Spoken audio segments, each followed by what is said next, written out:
Bienvenido a mi canal de vídeos educativos sobre geografía e historia. Seguimos con los vídeos que explican las principales características del arte del Renacimiento. En esta ocasión nos vamos a centrar en el punto 3, la escultura renacentista en Italia, Donatello y Miguel Ángel. Analizaremos las características de la escultura renacentista del 400 y la figura de Donatello. Luego destacaremos la gran importancia que tiene Miguel Ángel, un artista polifacético que se consideraba, sobre todo, escultor. Comenzamos. Podemos comenzar hablando de los fundamentos básicos del 400. En la escultura de este periodo se centra fundamentalmente en la búsqueda de la belleza formal, con el fin de proporcionar un puro placer estético al espectador, rompiendo con la función meramente didáctica que habíamos visto en los movimientos artísticos del medievo, tanto en el románico como en el gótico. El hombre y la naturaleza se convierten en los protagonistas absolutos. Se recupera el interés por el cuerpo desnudo, como vemos en el caso del David de Donatello y como veremos en el David de Miguel Ángel. El desnudo es el vehículo máximo de expresión de la perfección y la armonía y que conduciría a la belleza, y la belleza se va a simbolizar con Dios. En cuanto a la temática, podemos decir que es sumamente variada. Conviven temas religiosos con motivos paganos. Los temas son también mitológicos y alegóricos, con la premisa de que admirar la naturaleza es una forma de honrar la obra de Dios, creador. La escultura ahora se independiza definitivamente del marco, a diferencia del arte gótico y románico. Aparece, por tanto, sobre todo la escultura de bulto redondo. El Renacimiento desarrolla una gran diversidad de formatos: puertas monumentales de bronce, como las de Ghiberti, altares, púlpitos volados, como las de Donatello, cantorías, fuentes públicas y una renovada estatuaria urbanística. La escultura utiliza también el relieve para crear complejas narrativas con profundidad espacial, como los milagros de San Antonio en la iglesia de Padua. Los mausoleos y tumbas adquieren una importancia vital, diseñados como monumentos que ensalzan la fama y el prestigio social y espiritual del difunto. Vamos a analizar la gran figura de la escultura del siglo XV, del 400, que es Donato di Niccolo Donatello. Es el escultor más influyente del siglo XV. Sus obras marcan la recuperación total de los valores clásicos tanto en la figura exenta como en el relieve. Para Donatello, lo principal es la figura humana, dejando los elementos decorativos en un segundo plano. Su objetivo es captar la esencia del individuo por encima del adorno. Destaca por interpretar al ser humano en todas sus edades, desde la infancia a la senectud, y estados espirituales. En su obra muestra una profundidad psicológica capaz de expresar desde la alegría hasta el miedo. Se puede apreciar en las distintas imágenes ese tratamiento de las distintas edades por parte de Donatello, desde los famosos putti o retratos de adolescentes hasta San Juan Bautista, ya más mayor, o la plena edad adulta en el San Jorge. Vamos a ir analizando las obras principales de Donatello. Empezamos con el David. Se trata del primer desnudo masculino de bulto redondo, realizado desde la antigüedad clásica, lo que supuso una auténtica revolución estética en la Florencia del momento. Representa a un David adolescente, con formas gráciles y suaves. Se aprecia la influencia clásica de la curva praxiteliana y un estudio naturalista del cuerpo joven. La obra simboliza el triunfo de la inteligencia y la virtud sobre la fuerza bruta, resaltando el contraste entre la delicadeza del joven y la dureza del casco que pisa de Goliat. Continuamos con el San Jorge. Esta estatua representa al hombre en la plenitud de su vida. El santo se muestra con las piernas seguras sobre la tierra, transmitiendo una sensación de equilibrio y estabilidad. Su cabeza erguida y su mirada intensa simbolizan al caballero cristiano iluminado por la fe que afronta el futuro con decisión y valentía. Esta figura religiosa cristiana tratada con rasgos individuales como si de un retrato de un caballero renacentista se tratara.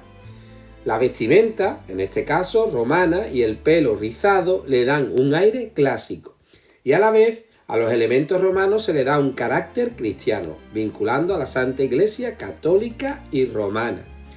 En el pedestal se incluye un relieve narrativo donde Donatello ya experimenta con la profundidad ambiental, integrando la figura en un escenario sugerido. Otra de sus obras más importantes sería el profeta Habacuc, el Sucone. Es conocido popularmente como Sucone, Calabacín, por su cabeza calva, siendo una de las obras más realistas y crudas del artista.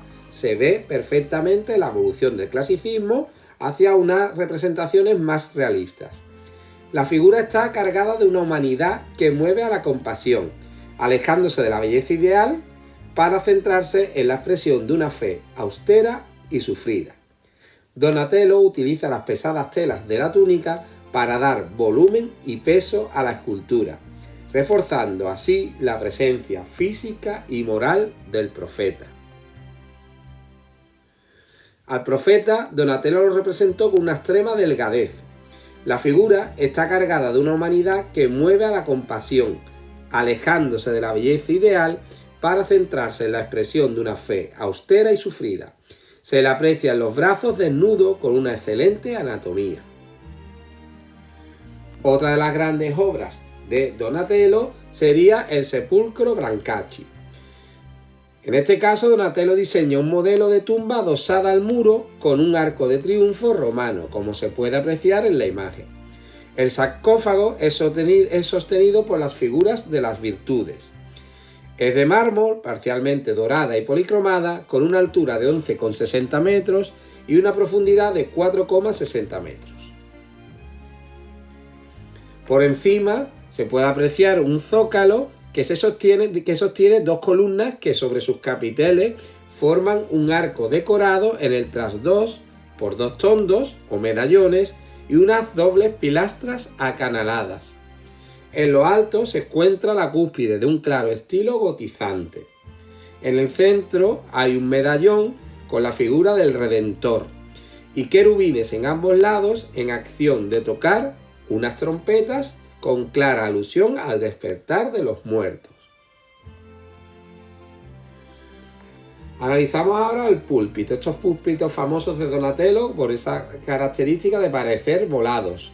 El púlpito de Prato y la cantoría de Florencia muestran su interés por el movimiento dinámico a través de grupos de putis o niños danzantes en relieve. Estas obras destacan por su arquitectura suspendida y la ternura de los gestos infantiles. Aportan una vitalidad que rompe con la seriedad de los coros medievales. Ahí vemos el púlpito de Prato.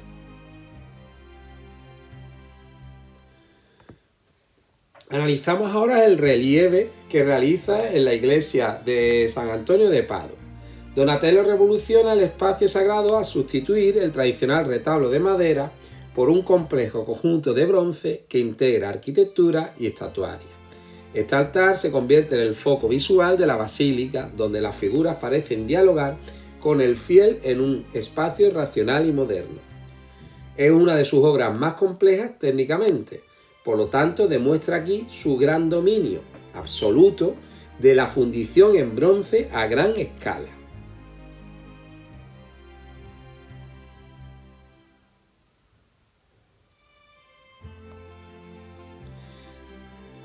Donatello en esta obra perfecciona la técnica del schiacciato, relieve aplastado, consiguiendo profundidad espacial en superficies de apenas unos milímetros de grosor. Aplica las leyes de la perspectiva pictórica, utilizando líneas oblicuas en la arquitectura de fondo. De esta manera, dirige la mirada del espectador hacia el centro de la acción. Los relieves de los Milagros de San Antonio en Padua son el ejemplo máximo de esta técnica, logrando atmósferas complejas con un uso magistral de la luz. Otra de las grandes obras de Donatello sería la representación ecuestre del condottiero Gattamelata. Situado en Padua, es el primer gran retrato ecuestre del Renacimiento, inspirado directamente en la estatua antigua de Marco Aurelio en Roma. El condottiero se muestra con autoridad y control, montado sobre un caballo robusto que simboliza el poder militar sometido a la inteligencia del líder. La obra destaca por el equilibrio de sus proporciones y por ser un hito en la ingeniería del bronce, logrando una estabilidad perfecta a pesar del gran peso de la figura. Ya al final de su vida, Donatello rompe con la belleza clásica para explorar el expresionismo. Abandona prácticamente el clasicismo en sus obras como La Magdalena. Su Magdalena en madera policromada es un grito de espiritualidad descarnada. Representa a la santa consumida por el ayuno, con el cuerpo enflaquecido y las manos esqueléticas. Aparece envuelta en su propio cabello como única vestidura. Es una obra que busca conmover al fiel a través del patetismo y el realismo psicológico. Con esta obra, Donatello anticipa la intensidad emocional que definirá claramente el arte barroco. Analizamos ahora la escultura del siglo XVI, Cinquecento, donde la gran figura es Miguel Ángel.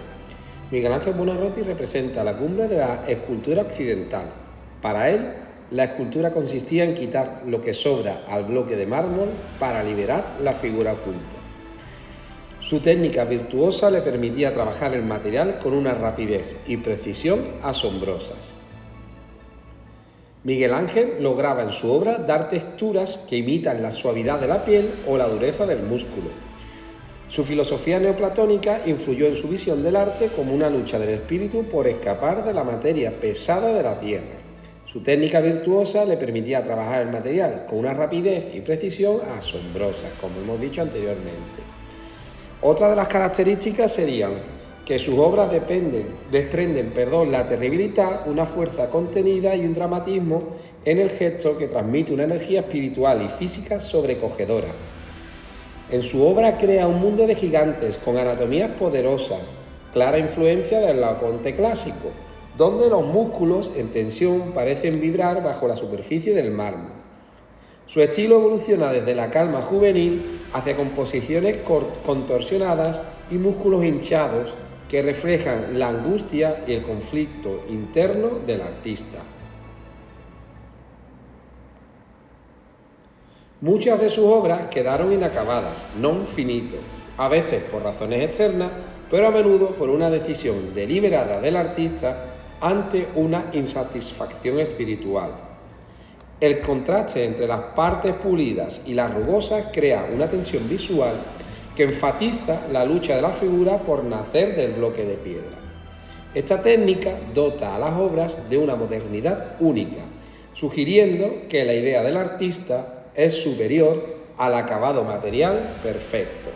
En la imagen, el Moisés del sepulcro de Julio II. Vamos a analizar cada una de sus obras fundamentales, o al menos algunas de ellas. Comenzamos con La Piedad, obra cumbre de su juventud con una composición piramidal perfecta. Aquí todavía queda presente la influencia clásica. La Virgen es representada con una juventud asombrosa, símbolo de su pureza inmaculada que no se ve alterada por el paso del tiempo o el pecado. Presenta un acabado de pulimento absoluto que hace que el mármol brille como la seda. Jesús aparece con un hombre sereno y bello, sin las exageraciones musculares posteriores. De esta manera se está logrando una escena de dolor, contenido y gran elegancia. Se trata, por tanto, de una escultura del Renacimiento italiano, concretamente realizada a caballo entre el final del 400 y comienzo del 500. De ahí todavía los rasgos clásicos y no manieristas. Continuamos con el David. El David es el símbolo de la República de Florencia. Este gigante de más de 4 metros fue esculpido en un bloque de mármol que otros artistas consideraban inservible. Representa a David en el momento de máxima tensión previo al combate, con el ceño fruncido y la mirada fija en el enemigo invisible, Goliat. La cabeza y las manos derechas son deliberadamente grandes para compensar la perspectiva del espectador, que debía ver la obra desde el suelo hacia lo alto. El David fue creado para ser contemplado desde distintos puntos de vista, rompiendo con la frontalidad. Es desde entonces el ideal de belleza masculina, un hombre musculoso, en tensión y preparado para el combate. Su cuerpo está girado con un ligero contraposto. Su cabeza mira hacia su izquierda, hacia Roma, con los ojos fijos en su objetivo, con el ceño fruncido. Clara simbología del enfrentamiento cultural entre Florencia y la incipiente Roma de los papas. Vamos a analizar algunas de las características del mausoleo del sepulcro de Julio II. Concebido originalmente como un mausoleo exento de 3 pisos y 40 estatuas, fue el gran proyecto que obsesionó a Miguel Ángel durante décadas. Tras numerosas reducciones por falta de fondos y conflictos, la obra quedó como un sepulcro mural, muchísimo más modesto, pero con figuras magistrales como el Moisés que hemos visto anteriormente. El diseño pretendía unir el pensamiento cristiano con el neoplatonismo, mostrando el ascenso del alma hacia la divinidad a través de la virtud. Vemos las distintas reconstrucciones del proyecto del mausoleo del sepulcro de Julio II y su imagen en la actualidad con ese Moisés presidiendo. Analizamos ahora la figura del Moisés. Se trata de la figura central del sepulcro de Julio II. Destaca por su anatomía colosal y su barba torrencial, cargada de la típica terribilita miguelangelesca. Posee unos cuernos en la cabeza que representan los rayos de luz divina descritos en las Escrituras tras su encuentro con Dios en el Sinaí. Su postura es de una tensión extrema, como si estuviera a punto de levantarse lleno de ira divina al descubrir la idolatría de su pueblo. El cuerpo de Moisés, aunque cubierto por ropajes, evidencia una musculatura definida y una estructura ósea robusta. Los pliegues profundos y la barba tallada con gran detalle crean contrastes lumínicos que aumentan la tridimensionalidad. Aunque Moisés está representado en posición sedente, la torsión de su cabeza hacia la izquierda y la tensión en sus músculos sugiere un movimiento contenido. Analizamos ahora los esclavos y el alma prisionera. Estas figuras estaban destinadas a la base del sepulcro de Julio II. Muestran cuerpos masculinos en posturas forzadas que intentan liberarse de la piedra. Simbolizan el alma humana sometida por las pasiones y la materia, siendo el mejor ejemplo del dramatismo que genera el non finito, la obra no terminada. El estudio anatómico es exhaustivo, mostrando una musculatura que se retuerce de forma helicoidal, figura serpentinata, típica del manierismo. Miguel Ángel diseñó una integración total entre la arquitectura y escultura para albergar las tumbas de Julián y Lorenzo de Medici. Hablamos del sepulcro Medici de la Sacristía Nueva. Los difuntos aparecen idealizados.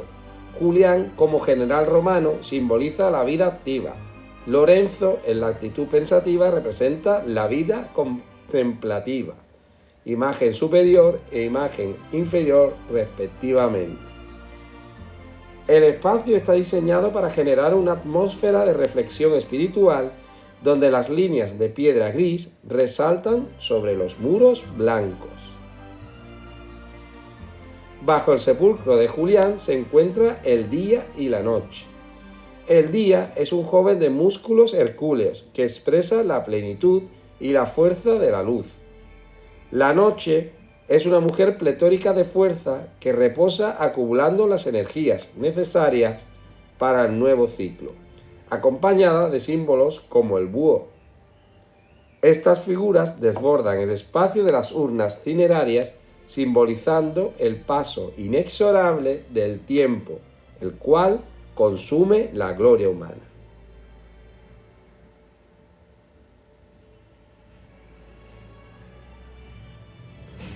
Bajo la tumba de Lorenzo se sitúa la aurora y el crepúsculo.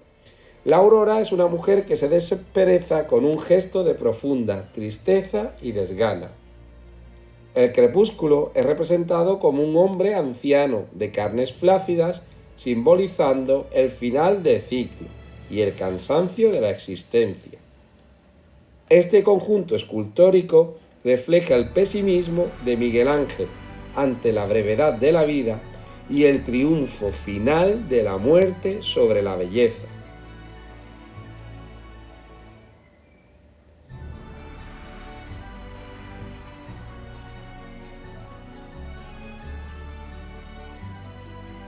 En sus últimos años, Miguel Ángel abandona la búsqueda de la belleza física para centrarse exclusivamente en la expresión del espíritu y el dolor.